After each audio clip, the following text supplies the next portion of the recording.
autor, duke nisur që nga faqja 622, e ka denoncuar i zoti Berisha, që tregohet edhe indeksi i lejeve të ndërtimit në Shqipëri, dhe për secili rast ne kemi vënë dokumentin nga AZT-ja, lejen e ndërtimit, pra të dhënë me firmën e Edi Ramos, Belinda Ballukus dhe Adelaida Rokos. Në secilën leje ndërtimi gjenden këto 3 firma.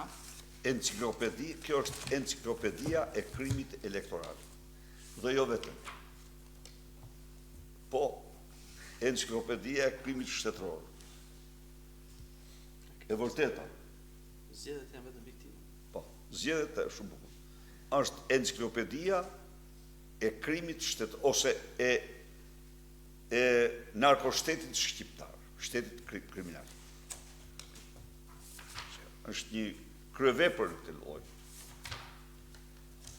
Ndërkohë që kapitulli 3 është një kapitull shumë i rëndësishëm, dedikohet patronazhimit.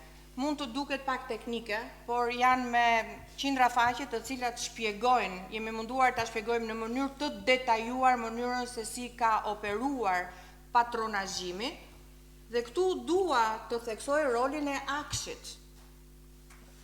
Nga informacionet që neve kemi marrë para fushatës zgjedhore, nga burime brenda, nga punonjës të ndershëm brenda Akshit, gjatë fushatës së fundit zgjedhore ka qenë vetëm Edi Rama dhe Mirlinda Kaçana, të cilët kishin të gjithë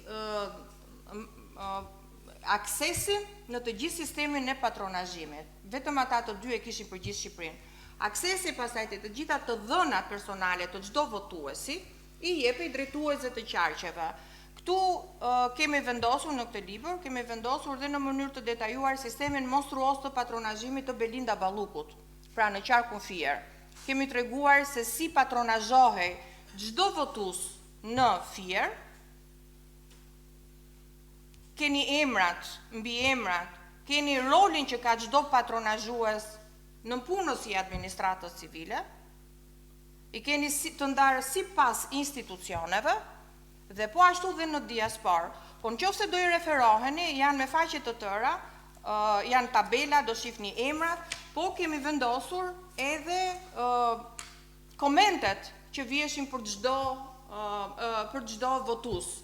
Po ishte kontrolluar jeta e secilit prej nesh 24 orë, ku banonim, ku jetonim, ku e bënim aktivitetin, çfarë fëmijësh kishim, dhe sistemi patronazhimit i ndarë në 4 shtresa të ndryshme. Shtresa parë nënpunësi civil që ishte te lagja, shtresa 2 drejtori që punonte ose në institucionet publike në bashki ose tek Belinda Balluku, shtresa 3 ishte kryetari i bashkisë, zëvendës ministri e tjerë, shtresa 4 ishte Belinda Balluku. Kontrolluar nga 4 shtresa patronazhimi nuk shpëtonte asnjë votues, me presione, me oferta nga më të ndryshme, dhe në fund fare këto të dhëna nga Akshi i jepeshin bandave kriminale që i trokisnin te dera nëse nuk pranoi oferta apo shantazhe. Pra kjo është në këtë libër, për herë të parë neve kemi përveç elementit patronazhim, keqpërdorimi i administratës publike, kemi në mënyrë të zgjeruar dhe elementin e krimit, në ndërhyrjen e krimit në këtë fushat. 40 grupe kriminale përsëris dhe kartele droge kanë mbështetur 28 deputet, kandidat për deputet, i keni të gjithë emrat në këtë libër, më shumë se 25 janë sot në parlament, dhe pjesa më e madhe e tyre kishte firmosur që të na përjashtonin neve si përfaqësues të opozitës sot. Edhe në vendimarrje. Sepse Arken Ballën, ju e dini që që është mbështetur nga karteli Troplini, dhe edhe këtu keni dokumentat se si kanë mbështetur Troplini, poja kanë mbështetur Arken Ballën, por edhe kandidat të tjerë për deputet, dhe pjesa më e madhe mbi 20 i kemi sot në parlament.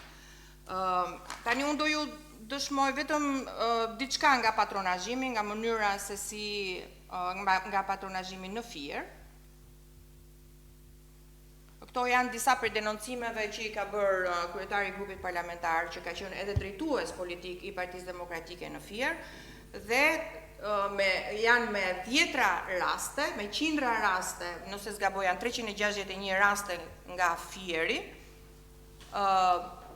ku patronazhistët kanë marrë, kanë shoqëruar, madje kanë votuar për votuesit, duke mos ia u lënë dhe të drejtën e votimit, dhe i kanë shoqëruar pastaj derisa kanë dalë nga qendra e votimit. Votuesi është kontrolluar, është marrë nga shtëpia, është çuar në qendrën e votimit, është shoqëruar në kutinë e votimit, shpeshherë kanë votuar komisionerët dhe vëzhguesit e Partisë Socialiste, apo dhe persona që nuk ishin bënë fare me komisionet zgjedhore, dhe pastaj është lënë që të shkojnë në shtëpi. Aq shumë është dhunuar vota në këto zgjedhje. Kemi 227 raste për sa i përket devijimit, dhunimit votës së diasporës. Vota e diasporës e numëruar nuk është vullneti i qytetarëve nga diaspora. Kemi 227 raste, se cili prej atyre ka foton, ka videon, ka dëshmin. Unë do ju vë vetëm njërin prej rasteve të shkeljes zgjedhore, i pranuar nga vetë kryetari i drejtuesi, komisioneri Celibashi. Përmjet shërbimit postar të një operatori tjetër janë zarfe të DHL-s, por nuk kanë ardhur nëpërmjet rrugës normale, të themi, kanë ardhur nëpërmjet shërbimit postar të një operatori tjetër postar, përfshiret postën shqiptare, por edhe shërbim tjetër postar. Po si zarfe janë zarfe të DHL-s, janë zarfe të DHL-s, por nuk kanë ardhur nëpërmjet rrugës normale, të themi, kanë ardhur nëpërmjet shërbimit postar të një operatori tjetër postar, përfshiret postën shqiptare, por edhe shërbim tjetër postar. Po si zarfe janë zarfe të DHL-s, janë zarfe. Ka pranuar vetë komisioneri shkeljen flagrante, e cila në fakt nuk është se është ndjekur as nga SPAK-u, as nga organet e tjera të drejtësisë. Apo kemi shumë raste të tjera, keni fotot, keni video, keni dëshmit, kemi munduar që në rastin e emaileve apo në rastin e SMS-ve të heqim emra apo numrat e telefonit për të ruajtur, për të mbrojtur qytetarët, por në rast se SPAK-u do vihet në lëvizje për hetimin e krimit elektoral, ne jemi të gatshëm që t'ja vëmë në dispozicion. Ka shumë dëshmi, siç e thash 227, që dëshmojnë që nuk kam pasur vetëm një flet votimi, ka pasur më shumë flet votimi, zarfe që kanë shkuar të dëmtuar, zarfe të lëna, në një rast është vetëm në një tavolinë 750 zarfe, në një tavolinë në një qendër. Jo në një qendër, në një dyqan. 750 zarfe. Kjo është mënyra se si kanë votuar diaspora.